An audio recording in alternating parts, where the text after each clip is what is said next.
একটা ঘটনার মধ্য দিয়ে আমরা সরলার কথা জেনেছি, আর সেটাই আপনাদের কাছে আমরা বলতে এসেছি। ঘটনা? কি ঘটনা?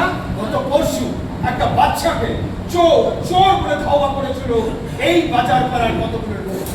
বাচ্চাটির হাতে ছিল এক ফাটা পাউরুটি।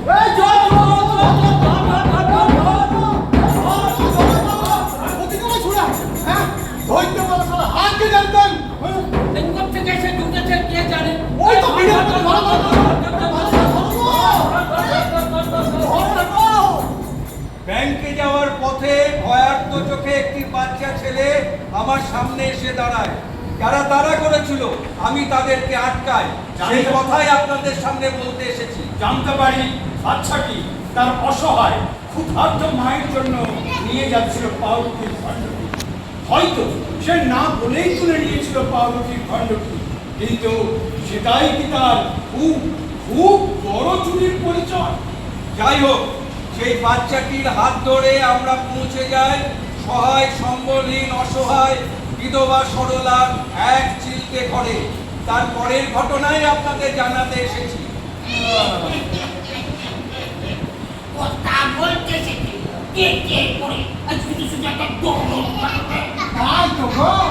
আমরা গায়ের সাদা সিধা সরল মানুষ, আমাদের জন্ম সে সম্পর্কে দাঁড়ান, সরলার মতো দুর্গতি যে কোনো পরিবারে নেমে আসতে পারে।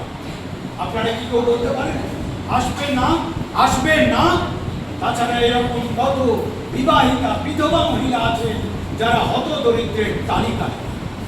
যদি শিবচরণ মণ্ডল বছরে মাত্র 436 টাকা প্রধানমন্ত্রী জীবন জ্যোতি বীমায় জমা রাখত, তাহলে আজকে সরলা হাতে পেত 2 লক্ষ টাকা।